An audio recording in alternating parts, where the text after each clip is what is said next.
Hello friends, welcome to my YouTube channel soul classes में आप सभी का एक बार फिर से स्वागत है। आज हम एक महत्वपूर्ण टॉपिक भारत में पर्यटन के बारे में पढ़ेंगे। तो जैसा कि हम देख रहे हैं कि सामने हमारे ताजमहल दिख रहा है, जो कि 7 अजूबों में एक है। भारत में पर्यटन की जो है हर वर्ष 30 लाख से अधिक पर्यटक आगरा का ताजमहल देखने आते हैं। भारत में पर्यटन सबसे बड़ा सेवा उद्योग है, जहां इसका राष्ट्रीय सकल घरेलू उत्पाद जिसे कहते हैं जीडीपी ग्रॉस डोमेस्टिक प्रोडक्ट में 6.23% और भारत के कुल रोजगार में 8.78% योगदान है। भारत में वार्षिक तौर पर 50 लाख विदेशी पर्यटकों का आगमन और 56.2 करोड़ घरेलू पर्यटकों द्वारा भ्रमण परिलक्षित होता है। 2008 में भारत के पर्यटन उद्योग ने लगभग $100 बिलियन जनित किया और 2018 तक 9.4% की वार्षिक वृद्धि दर के साथ इसके 275.5 बिलियन तक बढ़ने की उम्मीद है। भारत में पर्यटन के विकास और उसे बढ़ावा देने के लिए पर्यटन मंत्रालय नोडल एजेंसी है और अतुल्य भारत अभियान की देखरेख करता है। विश्व यात्रा और पर्यटन परिषद के अनुसार भारत सर्वाधिक 10 वर्षीय विकास क्षमता के साथ 2009 से 2018 पर्यटन का आकर्षण केंद्र बना। यात्रा एवं पर्यटन प्रतिस्पर्धा रिपोर्ट 2007 ने भारत में पर्यटन को प्रतियोगी कीमतों के संदर्भ में 6वां तथा सुरक्षा व निरापदता की दृष्टि से 29वां दर्जा दिया है। होटल के कमरों की कमी के रूप में लघु और मध्यम अवधि रुकावट के बावजूद 2007 से 2017 तक पर्यटन राजस्व में 42% तक उछाल की उम्मीद थी। भारत में विकासशील चिकित्सा पर्यटन क्षेत्र मौजूद है। निसंदेह इस महान देश की संस्कृति, समृद्धि और परिदृश्य सुंदरता इसे एक ऐसा गंतव्य बनाती है जिसे जीवन में कभी न कभी अवश्य जाना चाहिए। हिमालय की बर्फीली चोटियों से लेकर केरल की उष्णकटिबंधीय वनस्पतियों तक फैली इसकी विशाल सीमाएं परिदृश्य, संस्कृतियों और लोगों की एक अतुलनीय विविधता को समाहित करती है। किसी भी भारतीय शहर की सड़कों पर चलें और आप दुनिया के महान धर्मों के कई प्रतिनिधियों के साथ कंधे से कंधा मिलाकर चलेंगे। आप मिस्र के फिरौन के समय से प्रदर्शन किए गए मंदिर के अनुष्ठानों को पाएंगे। ताजमहल से सदियों पहले प्याज के गुंबदों के साथ मस्जिदें और लगभग हर कोने में ब्रिटिश राज की गूंज को मिलती है। भारत अपनी समृद्ध संस्कृति और परंपराओं के लिए दुनिया भर में जाना जाता है। हालांकि इस प्राचीन देश में एक नया पक्ष है और वह यह है कि शहरों में इसकी रंगीन नाइट लाइफ फल फूल रही है। बढ़ती कारपोरेट संस्कृति और हर दूसरे व्यक्ति के युवा होने के साथ पब, क्लब, संगीत और जीवंत रेस्तरां ने नाइट लाइफ में अपना रास्ता खोज लिया है। राज्य पर्यटन की बात करते हैं आंध्र प्रदेश की। आंध्र प्रदेश जो कि हमारा सबसे पहले भाषाई आधार पर राज्य बना था। आंध्र प्रदेश में सांस्कृतिक विरासत और विविध पर्यटक आकर्षण मौजूद हैं। आंध्र प्रदेश राज्य में प्राकृतिक पहाड़, जंगल, समुद्र तट और मंदिर शामिल हैं। निजाम का शहर और मोतियों का शहर नाम से भी विख्यात हैदराबाद आज देश के सबसे विकसित शहरों में से एक और सूचना प्रौद्योगिकी, ITES और जैव प्रौद्योगिकी का आधुनिक केंद्र माना गया है। उत्तर और दक्षिण भारत के मिलन बिंदु के रूप में अपने अनन्य रूप का प्रतिनिधित्व करते हुए हैदराबाद अपने समृद्ध इतिहास, संस्कृति और वास्तुकला तथा भौगोलिक और सांस्कृतिक दोनों तौर पर बहुभाषी संस्कृति के लिए जाना जाता है। आंध्र प्रदेश कई धार्मिक तीर्थ केंद्रों का घर है। तिरुपति भगवान वेंकटेश्वर का निवास दुनिया में सबसे समृद्ध और सबसे अधिक दर्शनीय धार्मिक केंद्र किसी भी आस्था का है।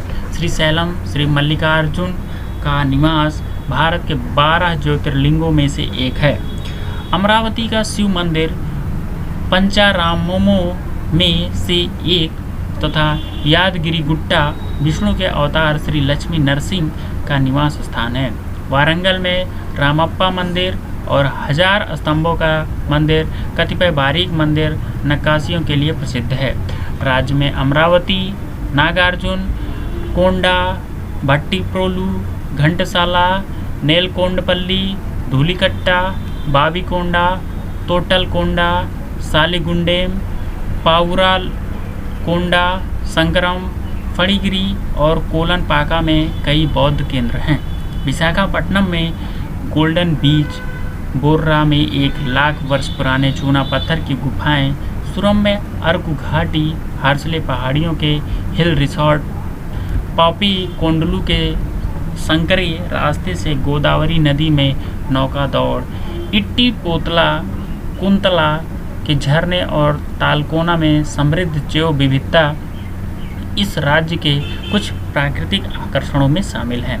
विशाखापट्टनम कई पर्यटन आकर्षणों का केंद्र है, जैसे कि INS कारासुरा पनडुब्बी संग्रहालय, भारत में अपनी तरह का एकमात्र पनडुब्बी संग्रहालय है। यराडा समुद्री तट है, अर्कु घाटी है, VUDA पार्क, इंदिरा गांधी चिड़ियाघर। आंध्र प्रदेश की जलवायु ज़्यादातर उष्णकटिबंधीय है और नवंबर से जनवरी के बीच का समय यात्रा के लिए सबसे सुलभ, अच्छा, आसान माना जाता है। मानसून का मौसम जून से शुरू और सितंबर में समाप्त होता है, अतः इस अवधि के दौरान यात्रा करना उचित नहीं माना जाता है। अब हम आ जाते हैं पूर्वोत्तर भारत, असम के बारे में। असम हमारी विशाल संपदा, तेल के खनिज भंडार एवं आर्थिक दृष्टि से अत्यधिक मजबूत राज्य माना जाता है। काजीरंगा राष्ट्रीय उद्यान में महान भारतीय एक सींग वाला गैंडा पाया जाता है। असम भारत के उत्तर पूर्वी क्षेत्र का मध्य राज्य है और बाकी 7 सहोदरा राज्यों के लिए मुख्य द्वार के रूप में कार्य करता है, जिसे 7 सिस्टर भी बोला जाता है। असम का गौरव है राष्ट्रीय प्रसिद्ध वन्यजीव परिरक्षण काजीरंगा राष्ट्रीय उद्यान चित्रित है जो ऊपर, और मानस राष्ट्रीय उद्यान सबसे बड़ा नदी द्वीप मांजली और ब्रिटिश राज के समय से चाय बागान मौसम ज़्यादातर उप उष्णकटिबंधीय है। असम भारतीय मानसून का अनुभव करता है और भारत के सर्वाधिक वन घनत्वों में से एक है। सर्दियों के महीने अक्टूबर से अप्रैल यात्रा के लिए अनुकूल समय है। अंग्रेजों के आने से पहले कई सदियों तक इस क्षेत्र का नियंत्रण संभालने वाले अहोम राजवंश की शुरुआत से असम का एक समृद्ध सांस्कृतिक विरासत रहा है। अन्य उल्लेखनीय विशेषताओं में शामिल है ब्रह्मपुत्र नदी, जटिंगा में पक्षी आत्महत्या का रहस्य, तांत्रिक संप्रदाय के कामाख्या सहित असंख्य मंदिर, राजमहलों के खंडहर आदि। असम की राजधानी शहर गुवाहाटी में अनेक बाजार, मंदिर और वन्यजीव अभयारण्य मौजूद है। अब हम बात करते हैं केंद्र शासित प्रदेश पुडुचेरी की। मातृ मंदिर ओरोविले पुडुचेरी का एक सुनहरा धातु क्षेत्र है। संघ शासित क्षेत्र पुडुचेरी में 4 तटीय क्षेत्रों यथा पुडुचेरी, कराईकल, माहे और एनम शामिल है। पुडुचेरी इस संघ शासित प्रदेश की राजधानी और दक्षिण भारत के सर्वाधिक लोकप्रिय पर्यटन स्थलों में से एक है। पुडुचेरी को नेशनल जियोग्राफिक ने उपमहाद्वीप प्रवास की उज्ज्वल विशेषता के रूप में वर्णित किया है। शहर में कई खूबसूरत औपनिवेशिक इमारत, चर्च, मंदिर और मूर्तियां हैं जो व्यवस्थित शहर नियोजन और सुनियोजित फ्रांसीसी शैली के रास्तों से जुड़कर अब भी अधिकांश औपनिवेशिक परिवेश को संजोए हुए हैं। अब हम बात करते हैं 5 नदियों के या 5 नदियों के समूह को। पंजाब, हरिमंदिर साहिब या स्वर्ण मंदिर हमें जैसा कि फिगर में दिख रहा है। पंजाब भारत के सबसे खूबसूरत राज्यों में से एक है। जो धन धान्य से भी समृद्ध है। पंजाब राज्य अपने भोजन, संस्कृति और इतिहास के लिए प्रसिद्ध है। पंजाब में एक विशाल सार्वजनिक परिवहन और संचार नेटवर्क है। पंजाब के कुछ प्रमुख शहर हैं अमृतसर, चंडीगढ़ एक आपका केंद्र शासित प्रदेश भी है, और लुधियाना। पंजाब का सिख धर्म और हिंदू धर्म को शामिल करता एक समृद्ध धार्मिक इतिहास है। पंजाब में पर्यटन मुख्यतः उन पर्यटकों के अनुकूल रहेगा जिनकी रुचि संस्कृति, प्राचीन सभ्यता, आध्यात्मिकता और प्राचीन इतिहास में है। पंजाब के कुछ गांवों में भी उन लोगों के लिए जरूर देखने लायक है जो सुंदर पारंपरिक भारतीय घरों, खेतों और मंदिरों के साथ असली पंजाब को देखना चाहते हैं। यह पंजाब में पधारने वाले किसी भी आगंतुक के लिए अवश्य दर्शनीय है। अब हम बात करते हैं राजस्थान की। राजस्थान उम्भेद भवन पैलेस, जैसा कि फिगर में दिख रहा, उम्भेद भवन पैलेस भी वहाँ का एक प्रसिद्ध पर्यटन स्थल है। राजस्थान, जिसका शाब्दिक अर्थ है राजाओं की भूमि, उत्तरी भारत के सबसे आकर्षण पर्यटन स्थलों में से एक है। थार मरुस्थल के विशाल रेतीले टीले हर साल दुनिया भर से लाखों पर्यटकों को आकर्षित करते हैं। जयपुर राजस्थान की राजधानी समृद्ध इतिहास और शाही स्थापत्य कला के लिए प्रसिद्ध है। अजमेर ख्याति प्राप्त सूफी संत ख्वाजा मोइनुद्दीन हसन चिश्ती रहमतुल्लाह अलैहि की दरगाह के लिए प्रसिद्ध है। अजमेर जोधपुर थार रेगिस्तान के किनारे किले का शहर अपने नीले घरों और स्थापत्य कला के लिए जोधपुर प्रसिद्ध है। चित्तौड़गढ़ की बात करते हैं तो सूरबीरों का शहर है जो पहाड़ी पर बने दुर्ग चित्तौड़गढ़ के लिए प्रसिद्ध है। उदयपुर भारत के वेनिस के रूप में जाना जाता है उदयपुर को। जैसलमेर अपने स्वर्णिम दुर्ग के लिए प्रसिद्ध है। बाड़मेर और आसपास के क्षेत्र ठेठ राजस्थानी गांवों की सही तस्वीर पेश करते हैं। बीकानेर की बात करते हैं। बीकानेर एक व्यापार मार्ग चौकी के रूप में अपने मध्ययुगीन इतिहास के लिए मशहूर है। माउंट आबू की बात करते हैं। राजस्थान के अरावली पर्वतमाला में सबसे ऊंची चोटी है पुष्कर। यह पहला और दुनिया के बहुत कम ब्रह्म मंदिरों में से एक है। नाथद्वारा उदयपुर के पास स्थित इस शहर में श्री नाथ जी का प्रसिद्ध मंदिर है। रणथंभौर को कौन नहीं जानता है। सवाई माधोपुर के पास स्थित इस शहर में भारत का एक सबसे बड़ा और सबसे प्रसिद्ध राष्ट्रीय उद्यान मौजूद है जो टाइगर के लिए प्रसिद्ध है। जालौर के किले का इतिहास बहुत ही सुंदर है और बहुत ही भव्य है। जय जालोर प्यारो जालोर जबरो जबरो। अब आते हैं सिक्किम की बात करते हैं जिसकी राजधानी है गंगटोक, जो नदियों से पर्वतों पहाड़ों से घिरा हुआ है और ये नेपाल और इधर भूटान से और चीन से इसका बॉर्डर भी शेयर करता है। सिक्किम में कंचनजंगा दुनिया का तीसरा सबसे ऊंचा पर्वत है। मूल रूप से सूखे हिम के रूप में विख्यात, जिसका स्थानीय भाषा में अर्थ है शांतिपूर्ण घर। 1974 तक सिक्किम एक स्वतंत्र राज्य बना जब यह भारत गणराज्य का एक हिस्सा बन गया। सिक्किम की राजधानी गंगटोक है जो सिक्किम के लिए निकटतम रेलवे स्टेशन न्यू जलपाईगुड़ी से लगभग 185 किलोमीटर दूरी पर स्थित है। हालांकि पूर्वी सिक्किम के टेकिलिंग में एक हवाई अड्डा निर्माणाधीन है। सिक्किम के लिए निकटतम हवाई अड्डा बागडोगरा होगा। सिक्किम को आर्किड और रहस्यवादी संस्कृतियों और रंगीन परंपराओं का देश माना जाता है।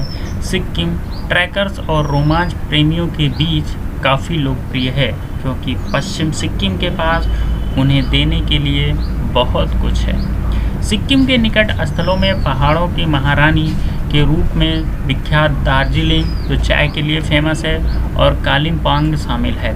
दार्जिलिंग अपने विश्व भर में प्रसिद्ध दार्जिलिंग चाय के अलावा ब्रिटिश राज के दौरान स्थापित उसके परिष्कृत तैयारी स्कूल के लिए भी मशहूर है।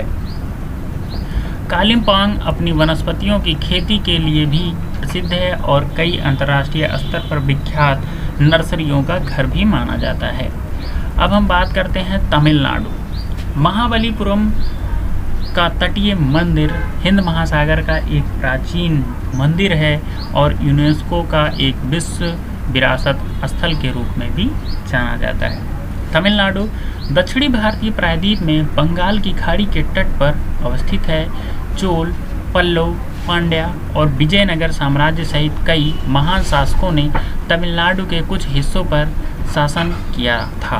राज्य अपनी संस्कृति, विरासत और मंदिर वास्तुकला के लिए जाना जाता है। आकर्षणों में शामिल है तटीय मंदिर के लिए लोकप्रिय महाबलीपुरम, भारत के सुदूर दक्षिण छोर पर स्थित कन्याकुमारी, अंतर्राष्ट्रीय काल्पनिक शहर ओरोविल, मुदुमलई वन्यजीव अभयारण्य, 2 प्रसिद्ध पहाड़ी सैरगाह ऊटी और Kodaikanal Nilgiri mountain railway UNESCO का विश्व विरासत स्थल है। अब हम बात करते हैं यूपी से अलग हुआ 2000 में उत्तराखंड राज्य के बारे में, जहां पे फूलों की घाटी भी प्रसिद्ध है। फूलों की घाटी और नंदा देवी राष्ट्रीय उद्यान यूनेस्को के विश्व धरोहर स्थलों में शामिल है और यहाँ पर बहुत सारे पर्यटक वर्ष भर यात्रा करते हैं। उत्तरांचल भारत गणराज्य का 27वां राज्य है। यहाँ हिमनदियाँ, बर्फ से ढके पहाड़, फूलों की घाटी, स्कीइंग ढलान और घने जंगलों तथा कई मंदिर व तीर्थ स्थान हैं।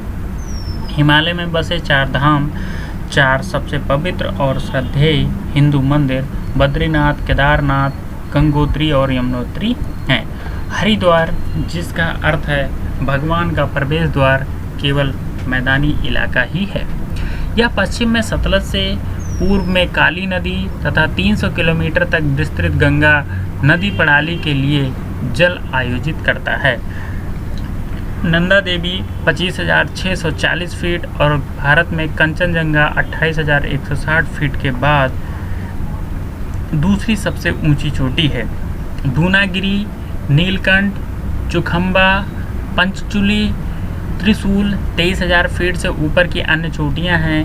इसे देवताओं, यक्षों, किन्नरों, परियों और संतों का निवास स्थान माना जाता है। यहाँ ब्रिटिश युग के दौरान विकसित मसूरी, अल्मोड़ा और नैनीताल जैसे कुछ पुराने पहाड़ी सैरगाह हैं।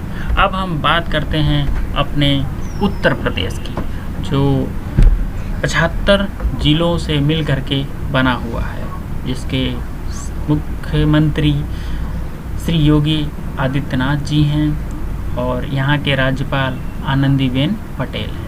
उत्तर प्रदेश दीवाने खास फतेहपुर सीकरी में निजी मुलाकातियों का हाल है। भारत के उत्तरी भाग में स्थित उत्तर प्रदेश अपने समृद्ध स्मारकों और धार्मिक उत्साह के साथ महत्वपूर्ण है। भौगोलिक रूप से उत्तर प्रदेश चरम उत्तर में हिमालय की तलहटी, केंद्र में गंगा की समतल भूमि और दक्षिण की ओर विंध्य पर्वतमाला के साथ बहुत ही वैविध्यपूर्ण है। भारत का सर्वाधिक दर्शनीय स्थल ताजमहल और हिंदुओं का पवित्र शहर वाराणसी भी यहीं अवस्थित है। भारतीय संघ की सर्वाधिक आबादी वाले इस राज्य की भी एक समृद्ध सांस्कृतिक विरासत है और उत्तर भारत के मध्य में अवस्थित उत्तर प्रदेश के पास दोनों के लिए बहुत कुछ है।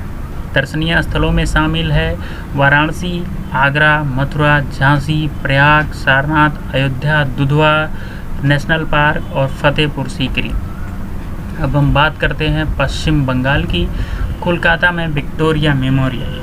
कोलकाता पश्चिम बंगाल राज्य के कई शहरों में से एक को महलों का शहर उपनाम दिया गया है। महलों का शहर बोला जाता है कोलकाता को। यह नाम उसे शहर भर में निर्मित कई शानदार भवनों से मिला है। कई अन्य उत्तर भारतीय शहरों के विपरीत, जिनके निर्माण में न्यूनतम जोर होता है, कोलकाता के वास्तुशिल्पीय विविधता के अधिकांश अभिविन्यास के मूल में यूरोपीय शैलियों और ब्रिटिशों से आयातित रुचि तथा थोड़ा बहुत पुर्तगाली और फ्रेंच का प्रभाव है। इमारतों की डिजाइन मौजूद अंग्रेजी सज्जनों और आकांक्षी बंगाली बाबू वस्तुतः एक काल का नवाब बंगाली जो अंग्रेजी शिष्टाचार आचार विचार अपनाने का आकांक्षी है, चूँकि ये तौर तरीके ब्रिटिशों से मौद्रिक लाभ कमाने के अनुकूल थे की रुचियों से प्रेरित थे। आज इनमें से कई इमारतें अवनति के विभिन्न चरणों में हैं। इस काल की कई प्रमुख इमारतों का अच्छी तरह से रख रखाव किया गया है और कई इमारतों को विरासत भवनों के रूप में घोषित किया गया है। ऐतिहासिक दृष्टिकोण से पश्चिम बंगाल की कहानी गौड़ और पांडुआ से शुरू होती है, जो वर्तमान मालदा जिला नगर के पास स्थित है। जुड़वा मध्ययुगीन शहरों को कम से कम 15वीं सदी में एक बार सत्ता बदलते समय लूटा गया था। फिर भी इस अवधि के खंडहर शेष हैं और कई स्थापत्य नमूने अभी भी उस समय की महिमा, गरिमा और चमक को बरकरार रखे हुए हैं। पक्की मिट्टी और लेटेराइट बलुआ पत्थर से विष्णुपुर की हिंदू स्थापत्य कला दुनिया भर में प्रसिद्ध है। ब्रिटिश औपनिवेशिक काल में मुर्शिदाबाद और कूच बिहार का वास्तुशिल्प उभर कर सामने आया है। ऐतिहासिक स्मारक की बात करते हैं। ताजमहल भारत के प्रसिद्ध स्थलों में से एक है और भारत की अति उत्तम वास्तुकला की उपलब्धियों में से एक है। आगरा में स्थित ताजमहल को 1631 और 1653 के बीच सम्राट शाहजहां ने मुमताज महल के याद में विख्यात अपनी पत्नी अर्जुमंद बानो के सम्मान में बनवाया। ताजमहल उनकी कब्र के रूप में मौजूद है। स्वर्ण मंदिर की बात करते हैं। भारत के सबसे सम्मानित मंदिरों में से एक है और सिखों का सबसे पवित्र स्थान है। स्वर्ण मंदिर भारत के पंजाब राज्य में स्थित अमृतसर में है। दिल्ली में बहाई मंदिर का निर्माण 1986 को पूरा हुआ और यह भारतीय उपमहाद्वीप के लिए मातृ मंदिर के रूप में कार्य करता है। इसने कई वास्तुकला पुरस्कार जीते और इसे सैकड़ों अखबार और पत्रिकाओं के लेखों में चित्रित किया गया है। यह लोटस मंदिर के रूप में भी जाना जाता है। मुंबई में विक्टोरिया टर्मिनस का निर्माण अंग्रेजों ने किया और यह एक यूनेस्को विश्व विरासत स्थल है। ताजमहल पैलेस मुंबई का एक प्रतीक है। इस प्रकार दोस्तों, अगर आप सभी को हमारा यह वीडियो पसंद आया हो तो आप सभी चैनल को सब्सक्राइब करें, वीडियो को लाइक करें और ज़्यादा से ज़्यादा अपने दोस्तों को शेयर करें ताकि और भी लोग इस वीडियो को पढ़कर अपने ज्ञान वृद्धि में प्रसार कर सकें। धन्यवाद दोस्तों।